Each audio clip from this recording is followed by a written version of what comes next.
Baru kemarin banget gue chattingan sama teman Palestina gue yang kuliah kedokteran di Mesir. Ada penegasan dari dia untuk siapapun yang ngira kalau ngepost dan nge-share update seputar apa yang terjadi di Palestina itu gak penting, gak ngubah apa-apa, mending doa aja sama sedekah. Kemarin pas chatting gue tanya dia, gimana kabar rumah kamu, keluarga kamu di sana? Dia bilang alhamdulillah semua aman karena jauh dari tempat dan lokasi konflik. Gue pun titip tanya dia pertanyaan yang banyak kita muslim Indonesia tanyain. Gue bilang gimana kata keluarga dan saudara kamu di sana? Apakah semua donasi bantuan kita udah bisa masuk ke Gaza? Ternyata belum, sampai hari ini belum ada yang bisa masuk sama sekali. Bahkan bantuan yang banyak banget dari Mesir yang nempel sama Israel itu gak ada yang boleh masuk sama sekali. Di blokade, dihadang, dilarang, di stop. Udahlah gak ada bantuan yang bisa masuk. Gas, air semua dipotong dari Israel. Dan mayoritas yang meninggal karena dari negara Israel itu kebanyakan wanita dan anak-anak. Bahkan kabar terbaru ada perbatasan dari Mesir ke Israel yang mereka supaya nggak ada yang bisa lewat sama sekali bantuan atau pertolongan apapun. Terus dia bilang gini, kabarin ke semua followers kamu Zahid, kalau nomor satu yang kita butuhin itu bener-bener doa,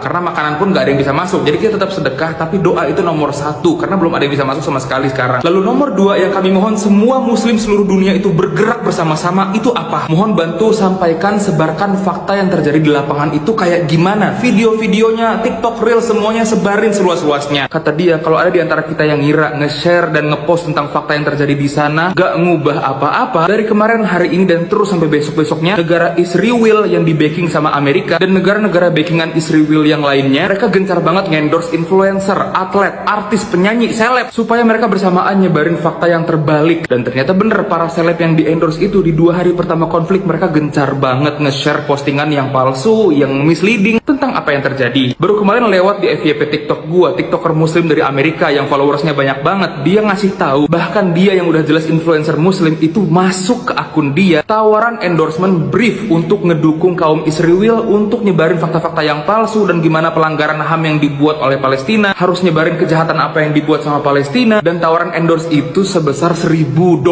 US dollar. Dan di brief yang dikirim ke dia itu nggak ada sama sekali disuruh untuk ngebahas apapun yang Israel perbuat. Lucunya program endorse yang massal ini disebar ke artis-artis dan orang-orang terkenal yang bahkan mereka nggak pernah ngerti sama sekali seputar geografi, sejarah, dan mereka nggak paham seupil pun seputar konflik antara Israel dan Palestina. Makanya banyak dari kita yang kaget dong, kok banyak seleb-seleb bule yang nggak ada seupil pun, setiap hari, setiap tahun, setiap bulan ngebahas seputar politik apapun, negaranya sendiri pun nggak pernah dia bahas. Apapun yang terjadi di dunia, mau kebakaran hutan segala macam, mereka nggak pernah bahas apapun. Mereka bukan aktivis, nggak pernah bahas tentang cinta alam. Tiba-tiba karena kasus yang terjadi baru banget sekarang, mereka langsung speak up di mana-mana setiap hari. Kalau influencer biasa bisa dapat $1.000 per satu video, apalagi seleb-seleb yang besar atau atlet, seterorganisir itu, serapi itu perencanaan endorse-nya sampai masuk ke host-host TV. Terus inti masalah yang bakal muncul dari program endorse yang gencar ini apa sih? Semakin tersebar luas fakta yang terbalik, semakin banyak orang-orang besar, brand-brand besar, negara-negara yang tadinya mereka nggak tahu apa-apa, tiba-tiba berubah dari simpatisan, supporter, dan backingan untuk si kaum Israel ini. Mereka tadinya nggak ikut urusan ini sama sekali. Tiba-tiba semakin hari semakin banyak brand-brand besar yang nyumbang jutaan dolar ke mereka, si Israel ini, untuk amunisi